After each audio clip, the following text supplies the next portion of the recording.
मुझे पक्की खबर मिली है। कल मलेशिया गया था। आपने हैरी पॉटर पढ़ी है? हाँ, मैंने वो बुक पढ़ ली है।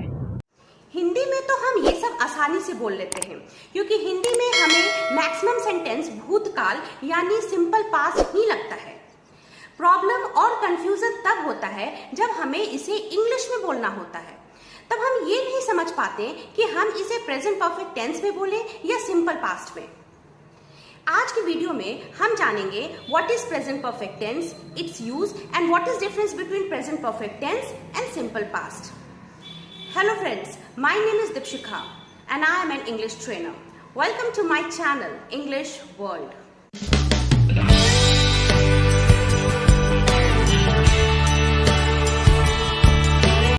सबसे पहले हम ये जान लें कि प्रेजेंट परफेक्ट टेंस होता क्या है। प्रेजेंट टेंस के 4 parts, simple present, present continuous जिसको हम पिछले 2 वीडियोस में कवर कर चुके हैं, प्रेजेंट परफेक्ट और प्रेजेंट परफेक्ट कॉन्टिन्यूअस। आज हम जानेंगे present perfect tense. Present perfect tense के जो हेल्पिंग वर्ब हैं वो हैं हैज़ और हैव। हैज़ का यूज़ होता है सिंगुलर सब्जेक्ट के लिए और हैव का प्लूरल सब्जेक्ट के लिए। इसमें वर्ब का 3rd फॉर्म लगाया जाता है। अब हम ये जानते हैं use of present perfect tense. Number 1, to express actions that have been completed but whose effect continues। ऐसे कार्य जो भूतकाल में संपन्न हुए हों लेकिन जिसका प्रभाव वर्तमान में भी है। For example, I have taken my lunch. इस सेंटेंस में क्रिया भूतकाल में समाप्त हो चुकी है लेकिन उसका प्रभाव वर्तमान में भी है, यानी दिए गए सेंटेंस का आशय यह है कि मैंने अपना लंच कर लिया है और अभी खाने की ज़रूरत नहीं है, यानी मुझे पूरी संतुष्टि है। इस प्रकार क्रिया का प्रभाव वर्तमान से है। इसी प्रकार कुछ और सेंटेंसेस को देखें। He has not visited Malaysia. I have done my graduation. She has lost her pen. Number 2, to express actions completed recently. ऐसे कार्य जो तत्काल संपन्न हुए हों। For example, I have just received the letter. We have already decided to do this work. She has not visited Delhi so फार।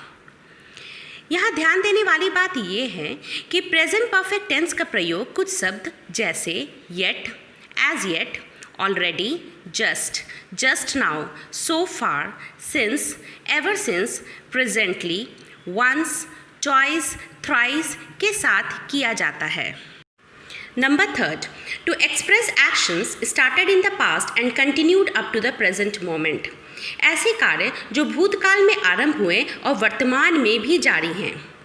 इस प्रकार के भाव के लिए for और since का भी प्रयोग होता है। फॉर और सिंस का प्रयोग मैंने अपने प्रीपोजिशन चैप्टर में कंप्लीट किया है। अगर आपको उसको फिर से रेफ़र करना है तो वीडियो का लिंक मैं ऊपर आई बॉल में दे चुकी हूँ, आप उसको जाके देख सकते हैं। चलिए अब वापस एग्जाम्पल पे आते हैं। I have worked in this college for 10 years। अभी भी यहाँ काम कर रही हूँ। I have not seen him since Monday last. अभी तक नहीं देखा। We have known each other for 5 years। अभी भी एक दूसरे को जानते हैं। She has lived in Delhi for 20 years। अभी भी वो रह रही है। ऐसे कार्य जो भूतकाल में आरंभ में हुए हैं और अभी भी जारी हैं उसे व्यक्त करने के लिए प्रेजेंट परफेक्ट कॉन्टिन्यूअस टेंस का भी प्रयोग किया जाता है। चलिए एग्जाम्पल के साथ उसको भी समझते हैं। I have lived in Delhi since 1980। आप इसको ऐसे भी लिख सकते हैं, I have been living in Delhi since 1980। She has written 5 letters since morning। चाहे she has been writing 5 letters since morning, दोनों सही है। लेकिन कुछ verbs ऐसे होते हैं जिनका प्रयोग continuous form में नहीं होता। वैसे verbs को हम stative verb बोलते हैं। stative verb मैं अपनी पिछले वीडियो प्रेजेंट कॉन्टिन्यूअस टेंस वाले वीडियो में दिखा चुकी हूँ। अगर आप चाहें तो उसको भी एक बार जाके रेफ़र कर सकते हैं। stative verbs के अंदर आते हैं आपके verbs of senses, thinking, emotion, have and many more। इन सब के साथ ing का इस्तेमाल नहीं होता। अगर इनके साथ फॉर और सिंस लगा के बोला जा रहा है तो इसे आप प्रेजेंट परफेक्ट टेंस में बोल सकते हैं। चलिए एग्जाम्पल के साथ इसको भी समझते हैं। I have been knowing him for 5 years। ऐसा लिखना गलत है, हम इसे ऐसे लिख सकते हैं, I have known him for 5 years। क्योंकि नो एक वर्ब ऑफ थिंकिंग है और इसमें आईएनजी का इस्तेमाल नहीं किया जा सकता। Number 4, to express news of recent events, हाल ही या थोड़े पहले की घटना का समाचार देने के लिए। For example, the rupee has fallen against the dollar. The PM has said that government is going to take the stock of the situation. चाहे earthquake has killed more than 80,000 people in Pakistan. ये सब तो था कि हम present perfect tense का इस्तेमाल कहाँ कहाँ कर सकते हैं। चलिए अब आते हैं अपनी कंफ्यूजिंग वाले मोड़ पे, जिसकी चर्चा मैंने पहले शुरुआत में की थी कि हम कैसे जानें कि हमें सेंटेंस को प्रेजेंट परफेक्ट टेंस में बोलना है या सिंपल पास्ट टेंस में। बहुत ही इजी और सरल वे में मैं आपको इसको समझाती हूँ। प्रेजेंट परफेक्ट टेंस का फोकस होता है अपने काम पे, ये एक्शन पे फोकस करता है, जहाँ तक सिंपल पास्ट टेंस जो होता है उनका फोकस होता है टाइम पे। अगर आप ये सोच रहे हैं कि ऊपर दिए हुए सेंटेंस में मैडम ने टाइम तो दिया था, फिर भी उसको प्रेजेंट परफेक्ट या प्रेजेंट परफेक्ट कॉन्टिन्यूस में क्यों यूज़ किया, तो मैं आपको बता दूं, प्रेजेंट परफेक्ट या प्रेजेंट परफेक्ट कॉन्टिन्यूस टेंस में सिंस और फॉर का इस्तेमाल होता है, और जहाँ जहाँ सिंस और फॉर का इस्तेमाल होगा उसके साथ टाइम तो देना ही पड़ेगा ना। लेकिन अगर कोई वाक्य या सेंटेंस ऐसा है जिसमें सिंस और फॉर का इस्तेमाल नहीं हुआ फिर भी टाइम दिया हुआ है, तो बेटर होगा अगर हम उसे सिंपल पास्ट टेंस में लिखें। कंफ्यूज हो गए? चलिए एक छोटे से एग्जाम्पल के साथ इसको समझते हैं। हम अपने कॉपी को डिवाइड करते हैं 2 भाग में। एक तरफ लिखेंगे रॉन्ग सेंटेंस और दूसरे तरफ right sentence. Number 1, she has come yesterday. Number 2, I have seen him 5 years ago. Number 3, father has returned from Delhi last week.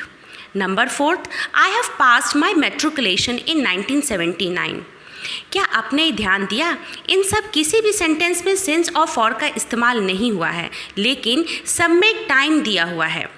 Present perfect tense अपने टाइम पे बिल्कुल भी फोकस नहीं करता, यानी ये सारे सेंटेंस गलत हैं। तो इसका सही सेंटेंस क्या होगा? चलिए उसको भी बनाते हैं। Number 1, she came yesterday, simple past. I saw him 5 years ago. Father returned from Delhi last week. I passed my matriculation in 1979. यानी जहाँ जहाँ समय दिया है वो सारे सेंटेंस हम सिंपल पास्ट टेंस में बोलेंगे। इसको थोड़ा और विस्तार से समझते हैं। ऐसे कार्य जो बीते समय में पूरा हो गया हो लेकिन जिनके पूरे होने का समय नहीं बताया जाए, इन सब वाक्यों को हम प्रेजेंट परफेक्ट टेंस में लिखते हैं।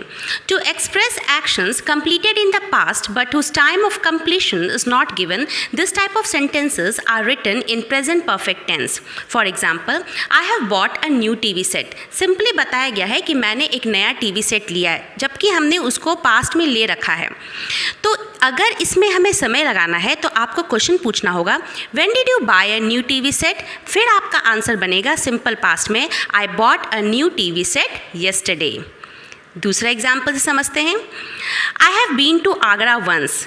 वंस यहाँ पे टाइम नहीं है, कितनी बार ये बताया गया है इसीलिए। लेकिन अगर आपका क्वेश्चन होता when did you visit Agra, तब आप लिखेंगे I visited Agra last week. जहाँ भी समय नहीं है उन सबको हम सिर्फ प्रेजेंट परफेक्ट टेंस में ही बोलेंगे। She has seen a snake in the Bush. उसने बस स्नेक को बुश में देखा, इसीलिए इसे भी हम प्रेजेंट परफेक्ट टेंस में बताएं।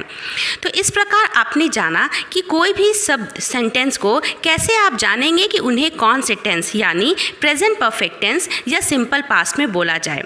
बहुत ही आसानी से आपने इसको भी कवर कर लिया। अब हम प्रेजेंट परफेक्ट टेंस के एक सेंटेंस को नेगेटिव और इंट्रोगेटिव फॉर्म में चेंज करेंगे। They have completed the work. अगर नेगेटिव करना है तो they have not completed the work, और इंट्रोगेटिव यानी क्वेश्चन फॉर्म में चेंज करना है तो इसका हेल्पिंग वर्ब क्या है, उसी हैव को आगे लगाना है। Have they completed the work? Number 2, I have worked in this college for 10 years। Negative बनाइए, I have not worked in this college for 10 years, और इंट्रोगेटिव यानी क्वेश्चन के लिए have I worked in this college for 10 years। चलिए अब 2 सवाल आपके लिए छोड़ती हूँ, आपको इसका आंसर कमेंट बॉक्स में लिखना है। मैं आपको प्रेजेंट परफेक्ट के इंट्रोगेटिव फॉर्म में 2 क्वेश्चन दूंगी, आपको उसको चेंज करना है उसके पॉजिटिव और नेगेटिव फॉर्म में। Number 1, has he gone to Delhi, आपको इसको चेंज करना है पॉजिटिव सेंटेंस और नेगेटिव सेंटेंस में। Number 2, have you been to New York. Thank you friends, I am sure आपको आज की वीडियो से समझ में आ गया होगा कि what is the difference between present perfect tense and simple past. अब ऐसे सेंटेंसेस को आपको अपनी डेली लाइफ की प्रैक्टिस में डालना है, ना ही कोई मेथड, ना ही कोई फॉर्मूला, बस इंग्लिश बोलते जाना है। हम बहुत जल्द मिलेंगे with other part of tense के साथ within this week. Till then take care, bye bye.